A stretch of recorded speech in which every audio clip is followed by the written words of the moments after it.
to session 2 of the Down Syndrome Association Secure Futures, All Things Legal, with our attorney for the hour, Mr. Paul Gantner. Mr. Paul Gantner, take it away. All right, thank you very much.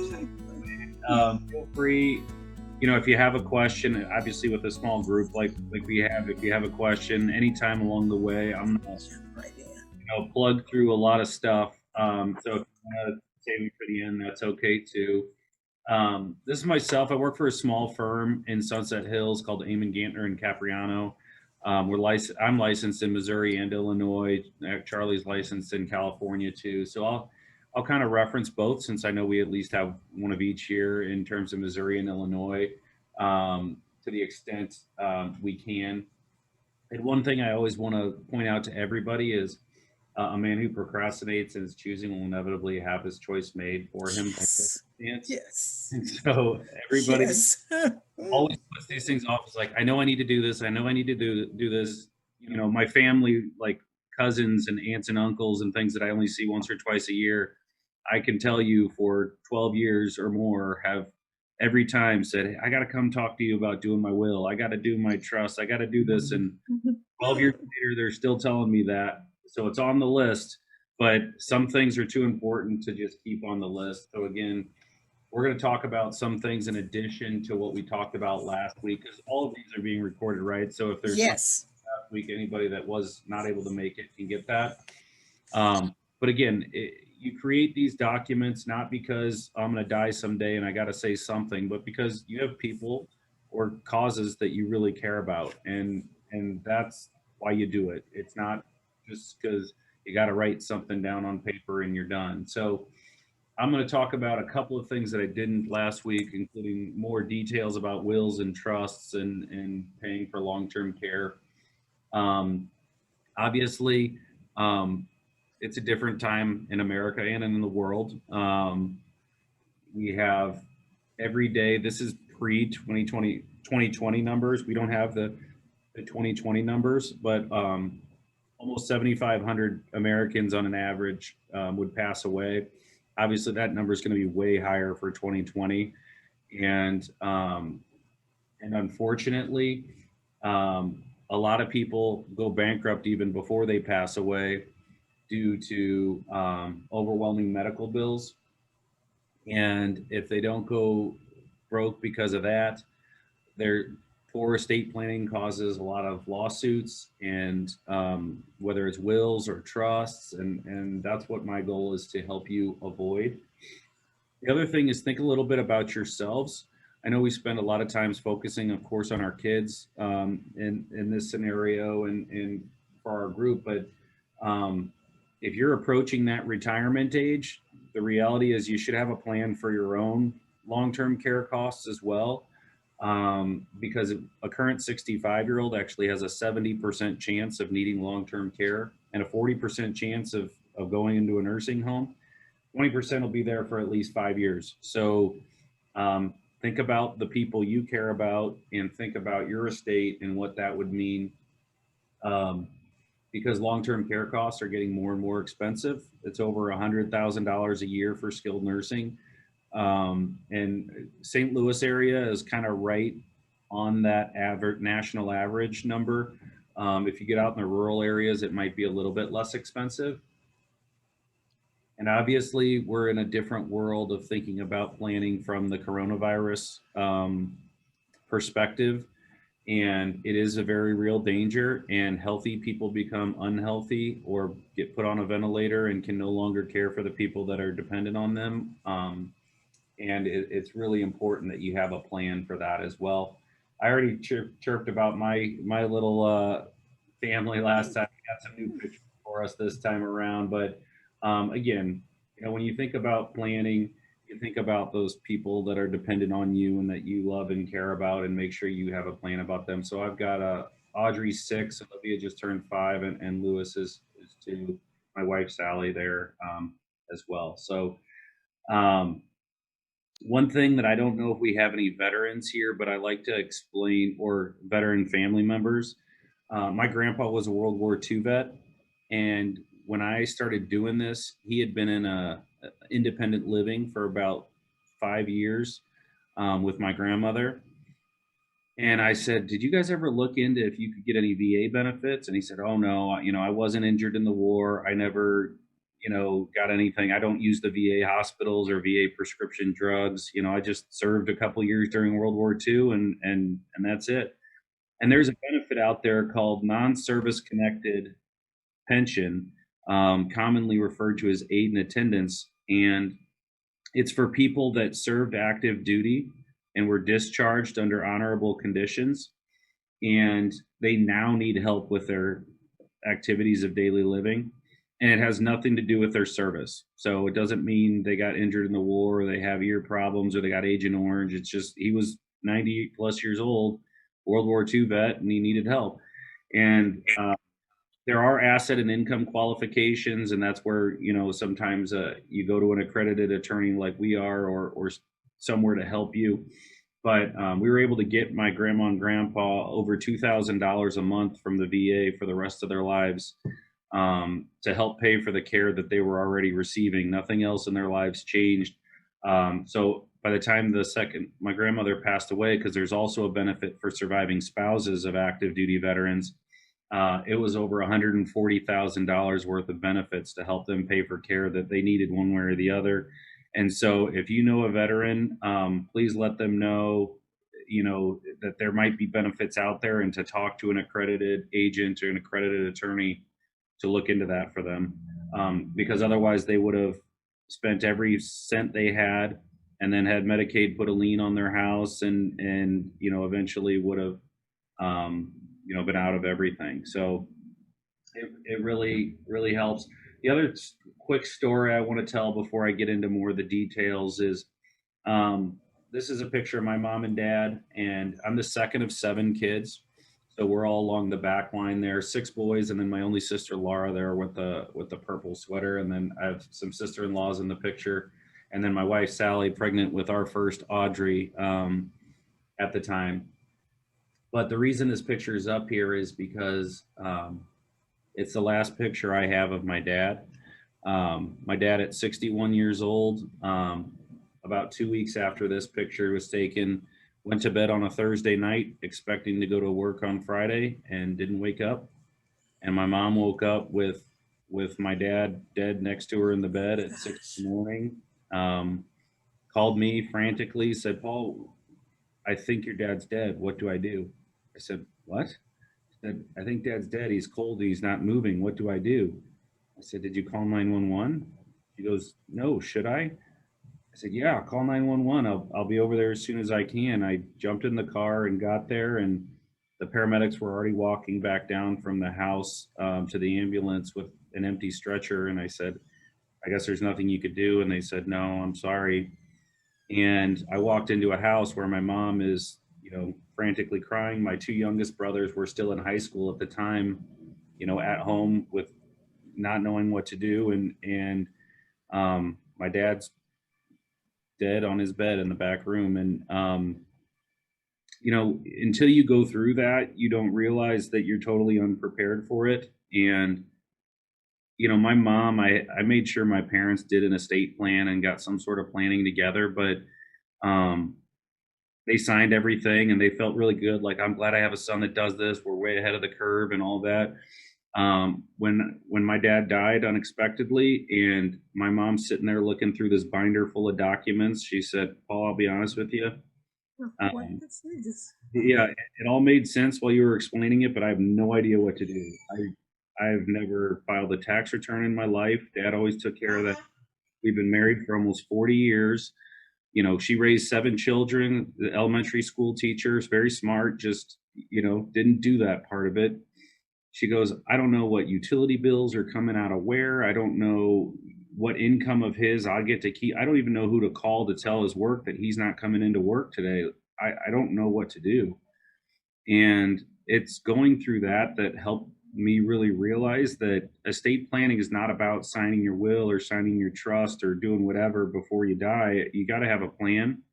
You got to write these things down, think about who you're leaving behind, and have a professional help you if you can, or have one available. Because my mom, like I said, very, very smart person, but she was totally unprepared, even with all the things in place to live life without your spouse of 40 years. And so, um, just know that again, it's really important to think about those things and take a day, a minute, however long you can to start writing some of that stuff down and put together a plan. And again, the way we changed our mission statement and everything after that to say we need to know our clients. It can't just be, hey, let's write a will for you. Here, come call us if anything changes, or here's your trust. See you in a few years, and then never hear from them again. And then somebody dies 15 years later, and they say, "What do we do?" And I say, "I don't know. Do you still have the 1986 Chrysler New Yorker? No. Do you still have the account at First Star Bank? No. Okay. I don't know anything about what's going on." So we started developing, actually have a relationship with our clients, meet with them every year, help them run through these things, make sure that they know each other's passwords and where the good hiding places are and all that. Um, so kind of do that again. I kind of jokingly refer to ourselves as like a consigliere without the crime. If you're a Godfather fan, the Robert Duvall. So you do have some options. Do nothing, do a will, do a trust, or really think about the legacy you're going to leave behind and the wealth that's available. Um, Again, the key question is, do you feel that you've done everything you can so your loved one, especially if you have a loved one with a disability, will have a comfortable life when you're no longer around? And think about that. So 6 major areas that would directly affect your loved one: lifetime supervision and care. Who will do that? How will that look? Maintaining any government benefits or medical care and basic living expenses. Are there any extra funds that you have available that could supplement those things? Um, and then how are those going to be managed and protected? Um, Final arrangements for yourself and anybody else that would be dependent on you, and how do we avoid family conflicts when you're no longer there to take care of it? So are guardianships and conservatorships necessary? Again, I know I have some pros here in the room, but first of all, in Missouri, we call it a guardianship over the person, conservatorship over the assets or funds that would be in their name. Illinois just calls it guardian of the state and guardian of the person. Is there any alternative? Again, sometimes there's a less restrictive alternative, but sometimes, as we were talking about before the session today, a guardianship is appropriate and absolutely necessary. But that doesn't mean that we want the money to be involved in the court if we don't have to. And a lot of times what I try to do is plan on how can we get the money out of court, because that's the part that's really expensive and really restrictive, but get the legal authority with a stamp of the court approval when that's necessary and required.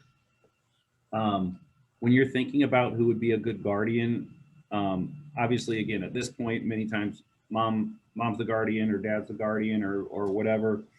What if something happened to you, and how do you choose successor guardians?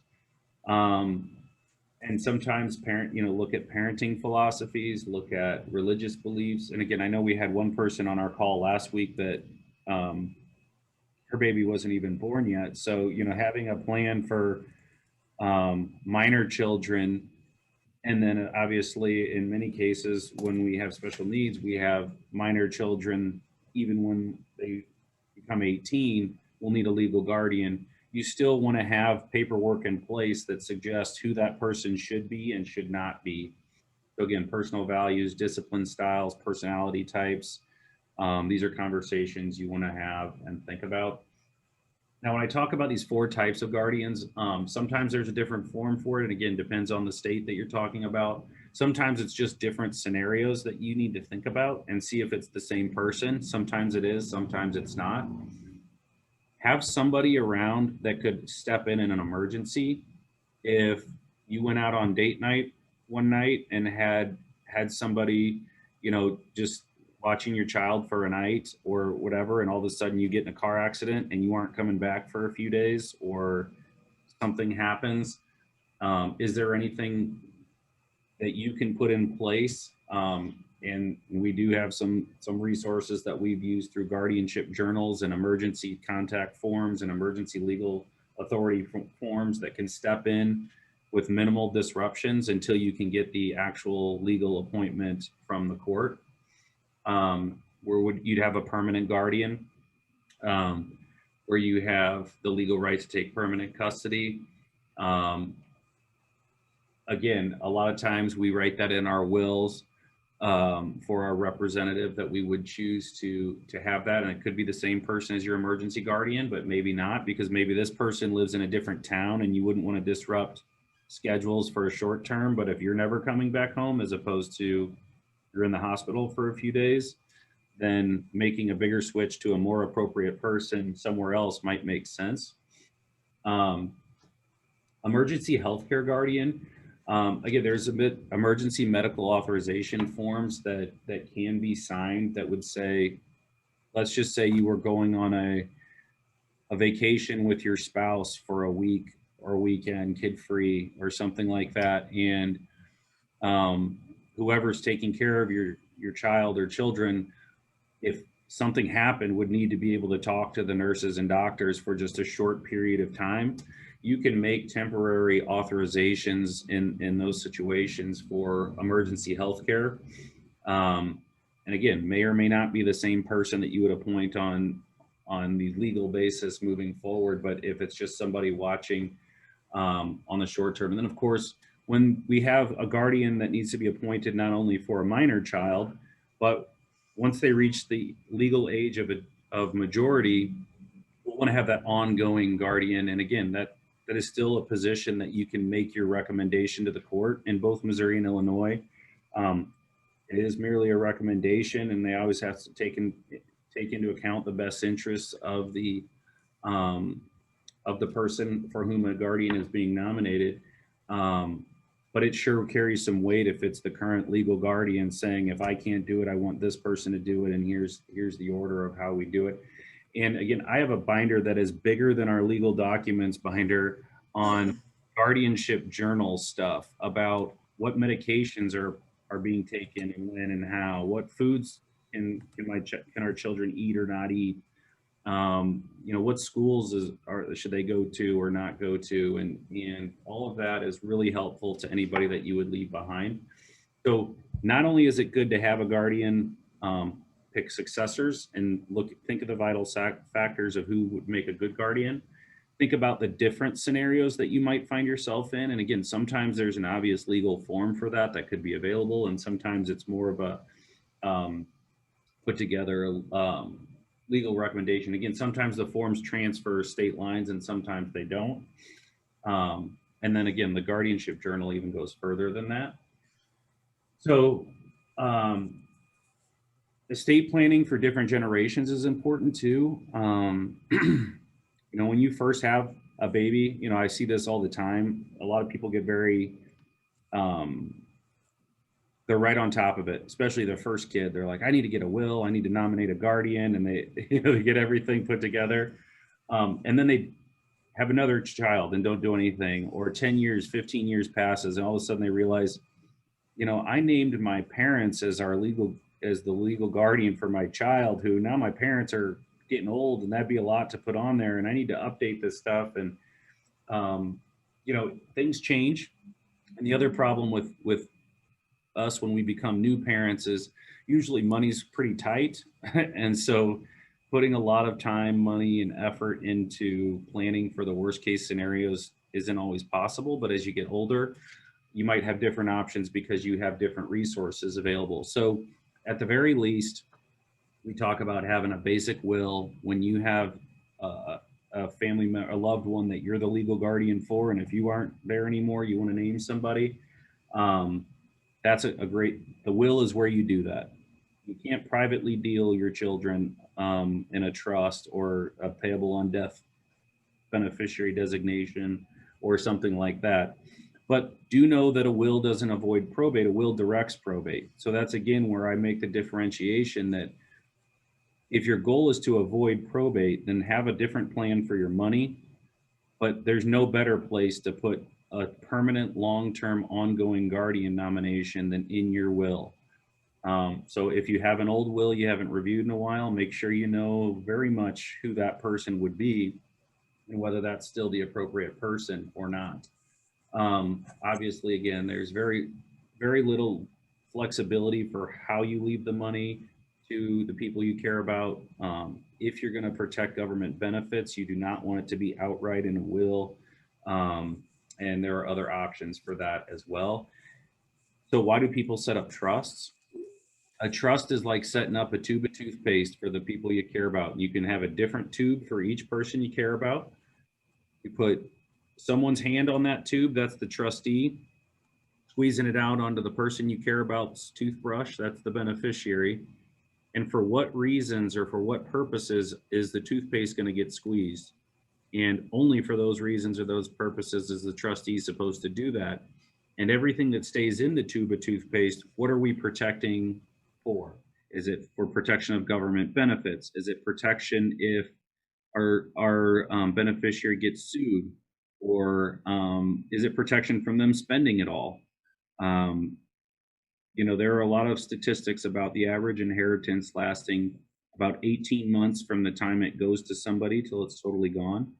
So if what you want to provide your beneficiaries is a really good year and a half or less, then that's great. If you have people you want to take care of over a longer period of time, then it's probably good to put some restrictions on it, because even if you have a responsible beneficiary, inherited money feels different than the money you work for your whole life. It feels like woohoo, happy birthday money.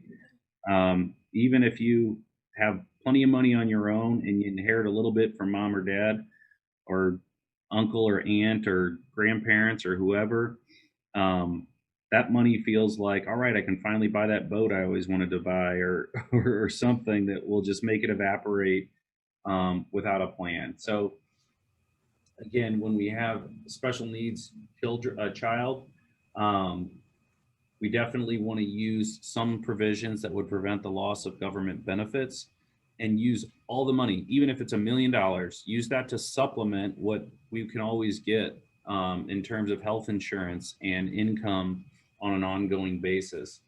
And if it's that third party type trust, like this would be a plan that you set up that at your death would fund a trust for the benefit of your child, there's no payback provisions, there's no loss of benefits. And you could say, and if my child predeceases me, it can go to my other child or my nieces and nephews or whoever you would want, without any problem. Or if there's still money left and your child passes away 20 or 30 years after you, it could go to a successor without any problems.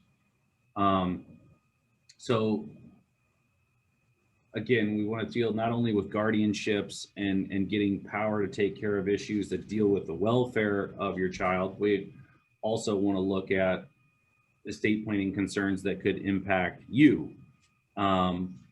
So for you and for any heirs that you would have, you want to provide potentially some financial incentives to your family members, keep them from blowing through the money, protect it.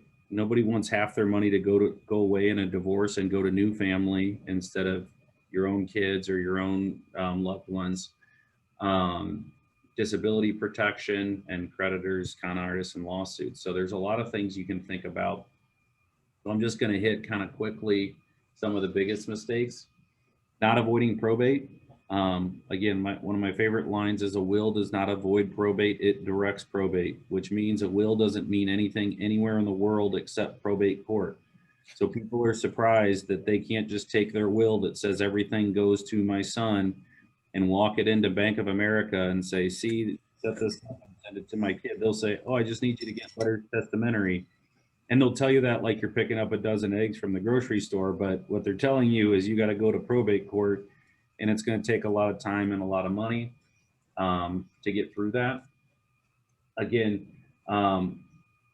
if you should find yourself needing, having a disability or something like that, you get dementia and you don't have powers of attorney and things in place for yourself, so nominating who you would want to step in, if you can't make your own decisions, then our only option would be to go through the guardianship and conservatorship process for you. And by our, I mean anyone that cares about you would go through that process. And again, it's harder for someone that you know, got their disability when they were 70 or 80 because they've accumulated assets throughout their lifetime. There's stuff everywhere. There's a lot of people involved. It can get expensive and more time consuming than probably the process that you both experience with your own children. Why do we care about death probate? Some people are like, hey, I got a buddy who's a lawyer who said they do my will for $300, and you know, I feel like I should go that route. And I said, well, I would do your will for free if you can make sure I can probate it, because I'll make a lot more money doing that. I will planning ahead of time. You know, give you an idea, in Missouri, the minimum fees are statutory. So attorney's fees and executor's fees are each 5% of the first X number of dollars, 4% of the next Y, 3%. So 7 to 10% of your estate minimum fees would go to me and the executor if we go through probate. And that doesn't count court fees, publication fees, bonding fees. You know, $1 million estate, like I said, I mean, those fees alone would eat $70,000 of the estate. So, you know, that $300 will sounded like a great deal, but it's certainly not if you're not gonna if you're not avoiding any of the future fees and costs that you should be. It is 9 months to 2 years in Illinois. It's reasonable fees, so a lot of times it's hourly. But again, I mean, those will add up. It's not as big a deal if you have $1 million estate as Missouri. But if you have $100,000 estate, it might cost you more than the statutory minimum fees in Missouri, because the hours will add up quickly in Illinois to say, okay, well, statutory minimum fee might be $3,300 in Missouri. It is, I can tell you, on a $100,000 estate. But the hours might take longer in Illinois to cost $6,000 in attorney's fees on your $100,000 estate. So 9 months to 2 years, open to the public. So if you don't want the public knowing who your beneficiaries are or who the guardians are nominated, you probably don't want to go to probate court if you don't have to. And if you have property in Missouri and Illinois, or Missouri and Florida, then you're going to be probating in both states. So avoiding probate's a good idea because it saves you a lot of costs, a lot of time. Not going broke in a nursing home. Like I said, we're always so concerned about our kids or our spouses or whatever. We don't think about ourselves and our own plan to say what would happen if I got bopped on the head, or if I got, you know, dementia or issues. I already talked about the long-term care costs. And actually on Wednesday, I have a 90-minute presentation just on planning and paying for long-term care. So I don't have the time to go into, you know, that's just within our thing for our clients here. But just know that basically there's only 5 pools of money that we can pull from using your money. Long-term care insurance, if you have it or can be approved for it. How does Medicare or your health insurance fit in? Medicaid, once you're out of money, and is there anything we can do to plan before you're totally broke? And then that VA benefit I talked about with my grandpa is another big thing we use a lot. I'll tell you, you know, one secret is living trusts don't always work.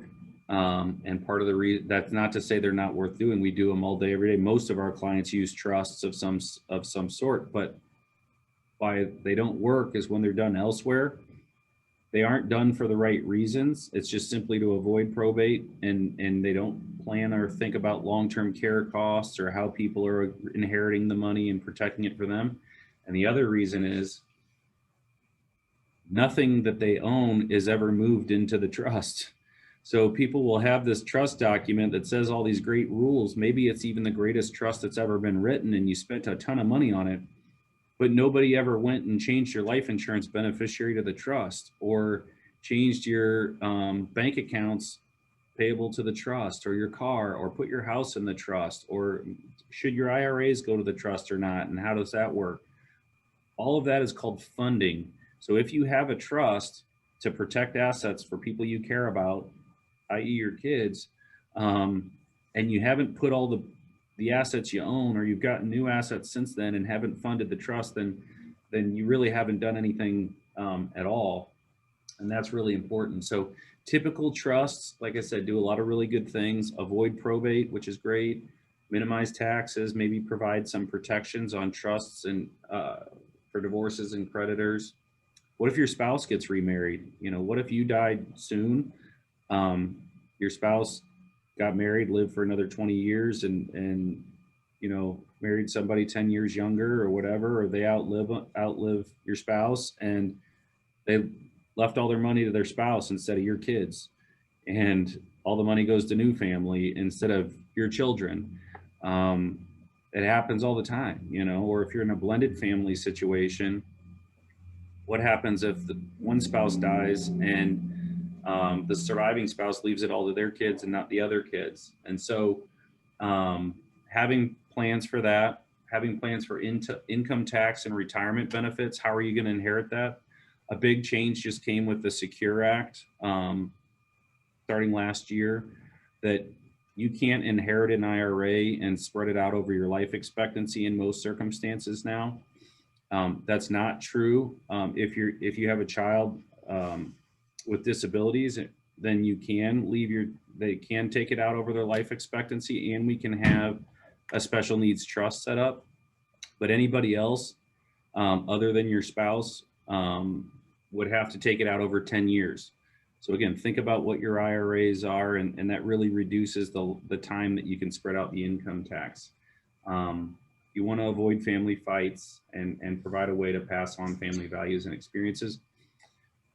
If you're worried about your own long-term care costs, I had a client that I was talking to, his son today. His son is maybe 40. My client's high 60s. His son said, well, I'm worried about long-term care costs. Can they just give their house to me or to me and my sister now, so we don't have it?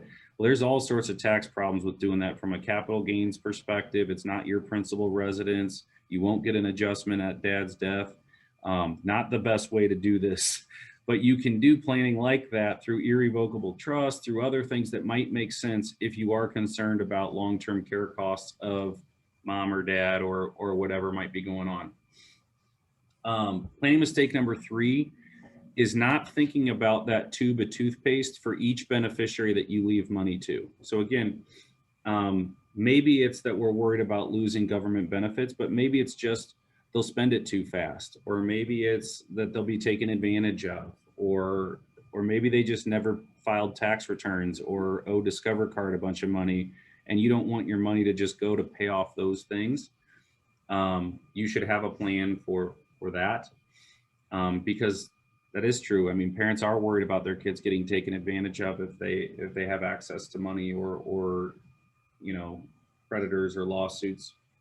And nobody wants, if their child is married, for half the money to walk away and go to new family, like I said. So is there a way that you can protect that? Yes. Again, if you have a child that is exposed to various liabilities, it might make sense to have a plan for how you can protect that. And you can, just by the terms in your estate plan, you can avoid that. And this goes to my idea, my thing that I mentioned before. Inherited money doesn't feel the same as your retirement money. And so if you don't want whoever you leave money to just have a great year and a half and spend it all and be done with it, and the stuff that took you 50 years to accumulate and you scrimped and saved and didn't want to spend it during retirement so that, you know, your kid or your niece or nephew or whoever can blow it in a year and a half, you might want to think about having a plan for that. Again, blended family situations, remarriage, I kind of already talked about. Again, I would expect if I passed away soon that my wife would get remarried at some point. I wouldn't want her to have to be alone for the potentially 60 years that she's still going to live. But I also would want anything that we had accumulated together or that I left behind in business interest or life insurance or retirement plans, that if it doesn't go to her to help support her, whatever's left, I want to go to our kids, our 3 kids. And if she gets remarried, I wouldn't want it to go to new family or that person's children instead of our 3. And so you got to have that in your plan. A lot of planning is about avoiding unnecessary taxes. So this year, if you just filed your tax return, you may know that most people don't itemize anymore. Most people do standard deductions, which the downside to that is giving to charities isn't as beneficial. And I know for charities looking for donations, that's tough. Yeah. Yeah, it is. But there was last year through the CARES Act a one-time a $300 above the line deduction for cash gifts. So if you made gifts even $300, and some people say, well, I give my church $25 a week, and during Christmas I always put money in that Salvation Army thing, and I probably put together whatever those things could add up. Even if you don't itemize, you'd get $300 in deduction. So that's something to think about. Once you hit your required minimum distributions, which is now 72, but has historically been 70 and a half, giving to the charities from your retirement accounts could be a real big tax benefit because it never becomes income to you. So instead of you taking your required minimum distributions in your checking account and then writing a check to your charity from your checking account, where it becomes taxable income to you, and then you can't deduct it because you don't itemize. If you send it directly from your IRA to the charity, once you're 70 and a half, then that's a great tax benefit. So I think all the people in this call are too young, but tell your parents or or other loved ones about that. Estate and death taxes, there's a lot of talk about this changing. As of right now in 2021, people say, I want to avoid estate taxes and death taxes. And if you're in Missouri, you don't have a state estate or death tax. All we have to worry about is the federal one. I say, great. Do you have $11.5 million? And they said, nope. And I said, you're doing it. Just don't get $11.5 million and you won't have to pay any estate or death taxes. Illinois has a $4 million exemption at the state level, but still, that's a pretty high exemption. There is talk about will that come down with the new president in Congress and Senate all being blue. It tends to move one direction. I will say don't freak out too much because when George W. Bush became president, his first 2 years, he had red everything. And when Barack Obama became president, he had blue everything for his first 2 years. And when Trump became president, he had red everything for his first 2 years. And so it's not new to have everybody have everything on one side. But they are talking, it could come down to $1 million. Then what do we do? Or what if they take away the adjusted cost basis at death? What do we do? What if income taxes go up? What if they make capital gains taxes the same as ordinary income? Know if it will affect you, how it will affect you, and then plan accordingly. And that's why all this stuff is so hard to say, oh, just go sign a will or sign a trust and you've done it and leave it alone and never think about it again, because all this stuff is constantly changing. You want to have regular reviews of that stuff. As I told you with the story of my mom, sometimes you could have the greatest documents in the world, and if you don't have some place that can just take care of it, or someone or some records that you've put together, it might be much less helpful than you think. So make sure you have a plan for how are we going to avoid family arguments? How are we going to make sure there's somebody that can take care of it, whether it's a family member, a friend, a professional, a combination of all those people. Write those things down. Again, it should be a time to bring people together, not tear people apart. But I can tell you, I've seen families spend tens of thousands of dollars arguing over hundreds of dollars of worth of stuff in the house. And, it gets to the point that they say, I don't care if I'm spending more money than it's worth. I don't want him to have it, or something like that. And that's not the legacy you want to leave. And so really thinking through what are the potential problems. I had somebody ask me today in a consultation for a new client, said, I always heard that, I want to disinherit this one person. And I heard that if I want to do that, I should not only mention them, but leave them like $1 or leave them like $10 or something like that. And I said, well, that's historically that's what people did back in when I was in law school. I read about cases doing that all the time. And the idea was I didn't forget about you. I don't want you to get anything. Here's $1. Here's $10. Now, here's the real thing that I'll tell you as somebody that administers estates is then your trustee or your personal rep is going to have to mail that person $10 or $1. And that's kind of like leaving a penny on the table when you leave your waitress. That's like a middle finger and unnecessarily puts them in the middle of it. It's very easy to write somebody out without doing that. Say, I acknowledge this person and intentionally don't leave anything to them. If it's a trust, they don't even get notification that they aren't a beneficiary. Only beneficiaries would get notification that they're a beneficiary. If it's a will, it would be a public knowledge, public thing that that person was disinherited. But again, they wouldn't be entitled to an accounting or anything else. So think about those things. And again, I've also had people that say, I want to leave 60% to my brother and or to my son and 40% to my daughter. Okay. Do they know that you're doing that? No. My daughter's, maybe there's a good reason. Like my daughter's just borrowed money throughout the years and I want to even it out. Or sometimes it's the other way. My daughter doesn't need it as much as my son does. And so I'm going to leave him a little bit more. I'm like, oh, you make sure they understand why you're doing it and how you're doing it, not just that you're doing it. And sometimes it's because, well, my daughter was always lazy and didn't work as hard and I want to punish her for it. I'm like, well, you're punishing your son too, because this is going to cause a fight when you're gone and they might not have family parties anymore. And you want to think about that. And if you want your grandkids to ever see their cousins, then think about that. And especially when one of the children might have more needs than the other. I've had people that have said, hey, I've got 5 kids and I'm going to leave 2 shares to this kid who I know needs to use because I want them to use half of that money for my disabled child who I'm going to write out because they can't have money.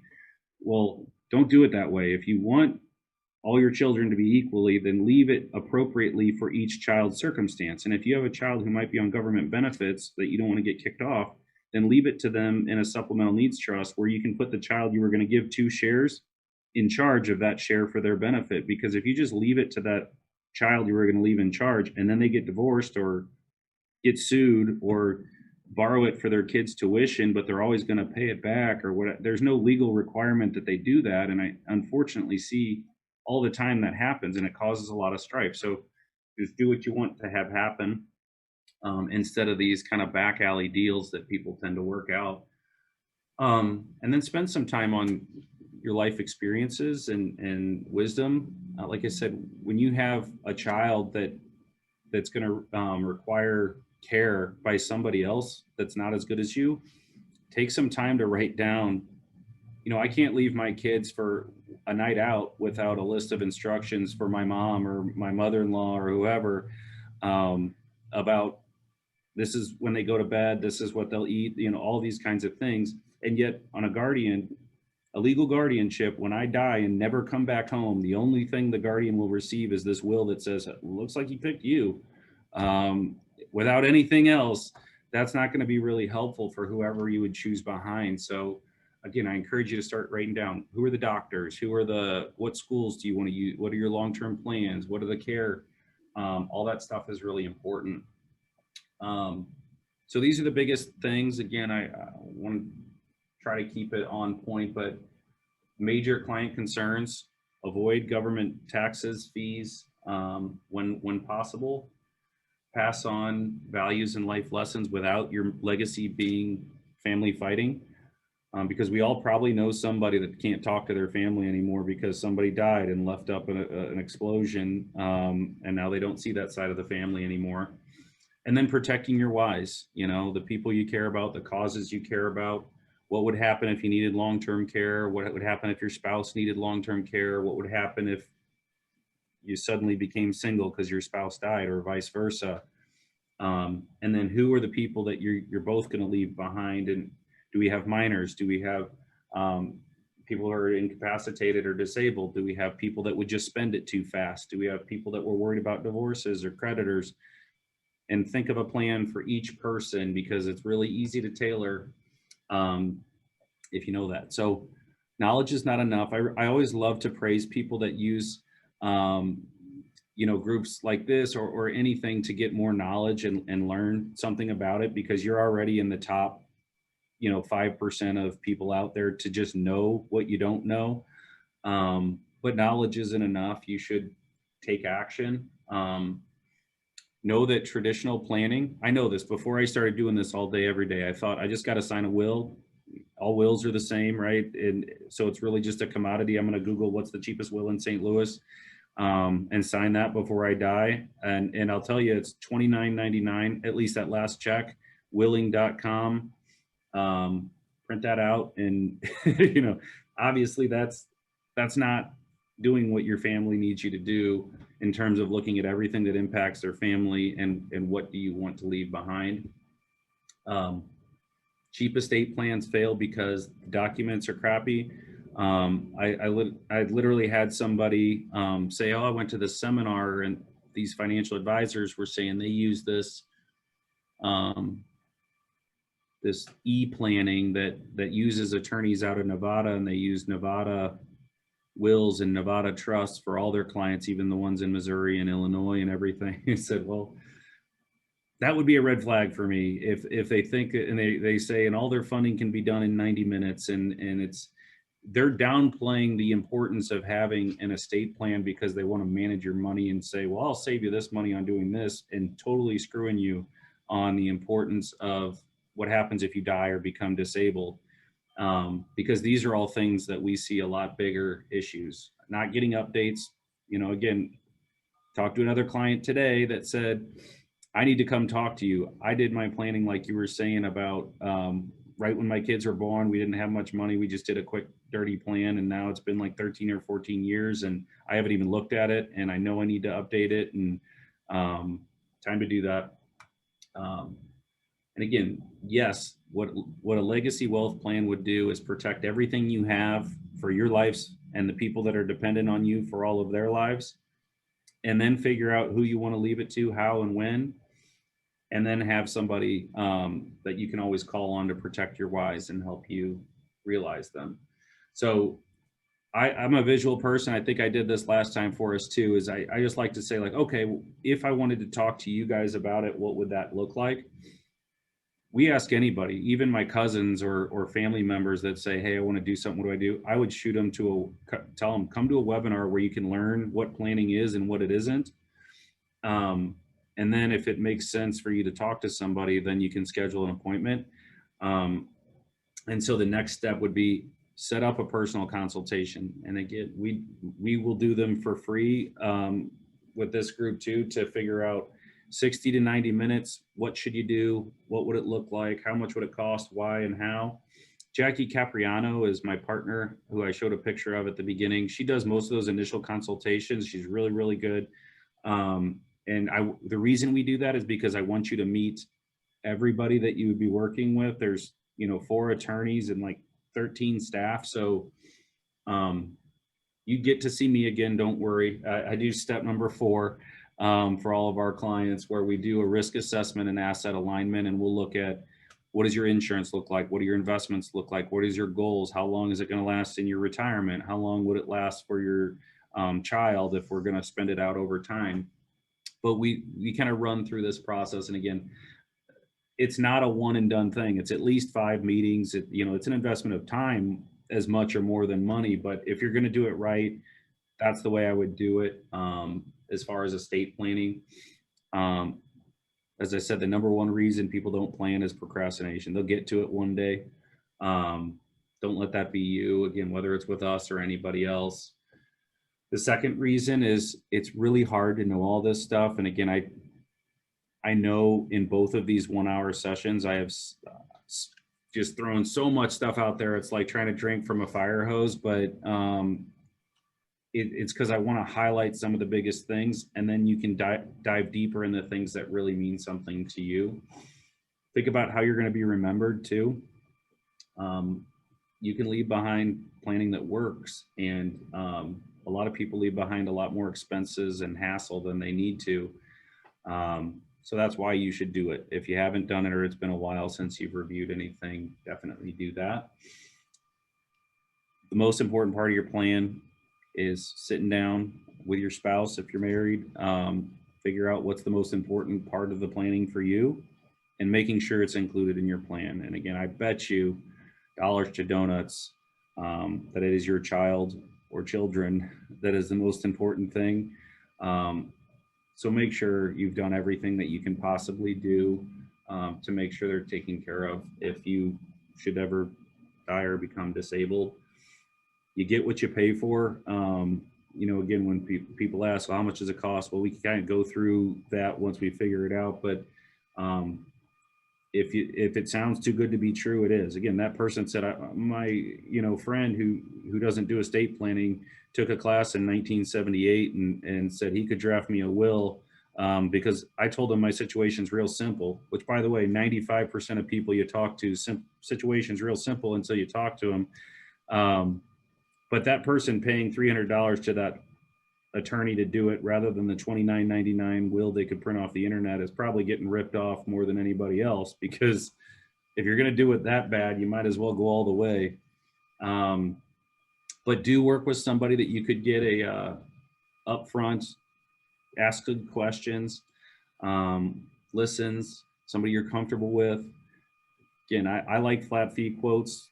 When I get a contractor at my house or somebody to build a retaining wall or what, how much is this going to cost? I don't want them to say, well, it's $300 an hour and we'll kind of figure it out. And no, I don't want, I don't think so. I want to know, what is this going to be? I think that's way better.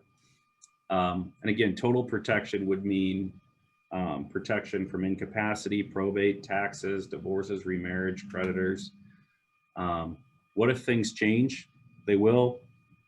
I promise you, the laws will change, whether it's this year or next or in 4 years or every year, the laws change.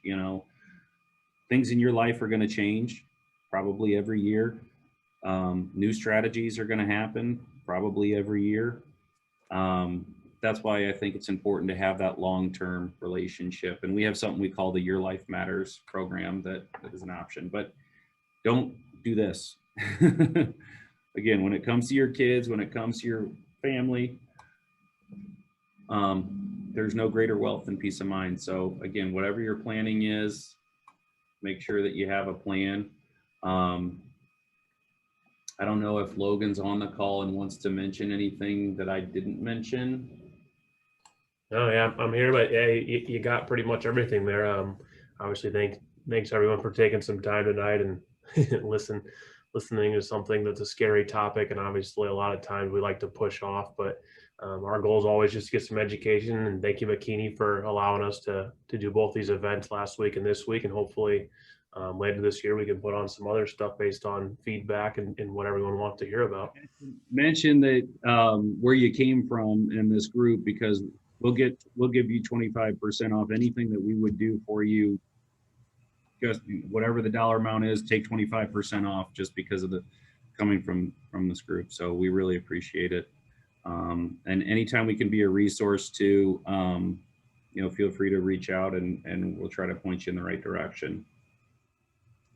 Paul, I've got a question. So you said a couple of times that people make their trust and everything and wills and they don't look over it for several years. How often would you say that we should be looking over our legal matters? Sure. The traditional thing I'd always heard, and to be honest with you, I don't know what makes it official, but was 3 years. But what I will tell you is my answer to that is I look at my mom's stuff and my stuff and any client that I work with on an ongoing basis every single year, because there's nothing that says it's going to take 3 years for the laws to change. I mean, if you just did it last year, since this year, there's a totally new government. There could be taxes could be totally different. Anytime there's a change in your wealth or your health or your family situation. So again, it's hard to say, but I think 3 years has just been like, well, you can't come in every year, can you? Well, why not? But certainly if it's been longer than that, I would just have it reviewed again, even if it's a free review at something and say, yep, you're all good. Or I would work at this and look at this and look at this. And here's how much it would cost. And that's great too. That's good. Thank you. Kathy, you guys got any questions, or Miss Barbara or Pat? I just got a question. Yeah, hey Paul, I apologize, I came in a little late. Are you guys exclusively kind of estate planning, or are you also special needs trust in addition to estate planning? Yeah, we're exclusively all of that stuff. So yeah, so we don't do like criminal law or DWIs, or people call in and ask for stuff all the time that we have to refer away. But we do exclusively estate planning, special needs planning, elder law planning, the issues of government benefits and how that fits in. Absolutely. Okay, great, thank you. I think that answers the question. And like wealth and tax planning is part of what we do too. We're Series 65 licensed. We do over 500 tax returns every year. So how does all that stuff fit into one big plan, with special knowledge, of course, on special needs planning being important here as well. Okay, great, thank you. And I guess just a follow-up, kind of financial investment consulting is out of scope? No, that is part of too. Yeah, so part of what we do in the risk assessment, asset alignment. So it's a different thing. Not every estate planning, special needs trust client does wealth planning with us, but all of our wealth planning clients are also estate planning clients, and some of our wealth planning are estate planning and tax clients. And so some people just say, hey, I want like a full, like you are our lawyer, our consigliere. I want you to take care of all of this with us or for us, for our family, and become that thing. Other people just like the idea of, well, I'll use this person for tax person, this person for financial, this person for legal. And again, we work either way, both ways. And I think this was before you came in, but we're licensed Missouri and Illinois too, because I think you guys are in Belleville. So we can do any of that for either of them. Thank you. Yeah. Are there any other questions, guys? One thing that I would, one question or comment. So we have in this Secure Futures setting that we set up. So we do all things legal, we do a thing on financial, but we do something that we call a letter of intent. And we've been told, so it's very similar to what you're talking about in the guardianship journal. We have a mom that is probably the most organized human being on planet Earth, bar nobody I know ever in life. But she has those in her binder, everything, starting with his birth certificate, and he's had some significant health issues. So she's got all of that. She's got everything. Would that be considered like the guardianship journal? It sounds like it. Yeah, it sounds like it. Absolutely. The guardianship journal is just something that we put together kind of in conjunction with the American Academy of Estate Planning Attorneys that, and I've, kind of tailored it and looked at it for clients that we've, actually used it and gone through and done some of these things. But yes, all of those things, like I said, contact numbers of people, there's sections of different things. And it sounds like the main idea is it's not the thing that's going to get you authorized to make decisions, or it's going to say who gets what, when, and where. And that's a separate legal planning, legal stuff. All that's over here. This is more of a just practical. Again, the reality is most people, the most they have is I nominate this person to take over the life of the person or people I care about the most in this world, with no instructions and no anything. And yet the reality is, if we were just going to go out on a date night, we would have a list of things for that person to make it 3 hours. So it's you should do that informally or formally. Because we have clients that, again, most of us only do something one time for ourselves at most. I get to see it hundreds of times every year. So if I see something that would be useful for hundreds of families, I want to start asking questions of how do we build this out? How do we build this out? So I think it's a good, useful tool that would be included in any, planning that we would do too. Thank you. Ms. Barbara or Ms. Pat or Kathy and Joe, you guys have any other questions? Great. I'm glad to hear John Paul's doing well and back home. Yep. Mhm. Yes. Thank you. Thank Oh. you. Do you ever, my husband and I are both retired from the military, and pretty much everything that John Paul will have will be from the 2 annuities that we have. Mhm. I'm now thinking that we don't need to put everything else in a trust, but divvy that out to people that we want and then let him live on the benefits from the annuities. Could you work with someone like at Scott Air Force Base to make that happen?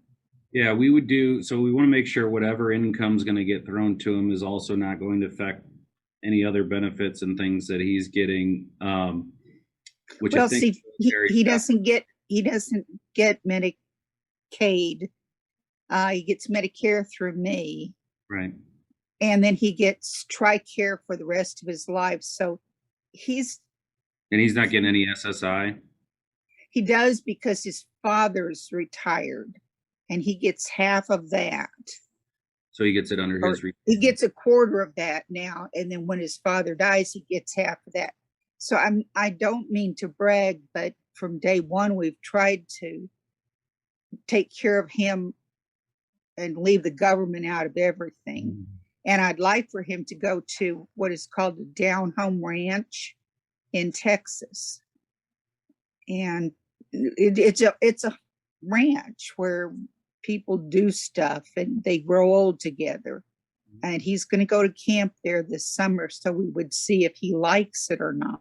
Nice. Yeah. Would you be able to help us with that sort of thing? Mm-hmm. Yeah, for sure. I mean, I consider all that funding, which again, most law firms, the answer is no. They'd say, I'll draft a document and based on what you tell me, and then you'll come in and sign it, and then that'll probably be the last time we'll see or hear from each other. You know, just pay half up front and then come sign it again. We're going to have meetings to kind of coordinate. All right, what assets are out there, and again, if it's everything besides the VA is going, veterans benefit is going to somewhere else or some. Well, who are those people, and how is it titled now, and are the beneficiaries changed, or should they run through a trust or not? Is there something else that will work to accomplish what you want? And then figure all that out. That's all funding the plan, even if there's not a trust in place to do that. Funding the plan is the most important part, and that's doing all the paperwork at the various custodians and at the various places. And we do that as part of our 6 steps that you go through. And thank you, Paul, and thank you, Logan, for being our intermediary, and thank you, Paul, for this wonderful 2 sessions.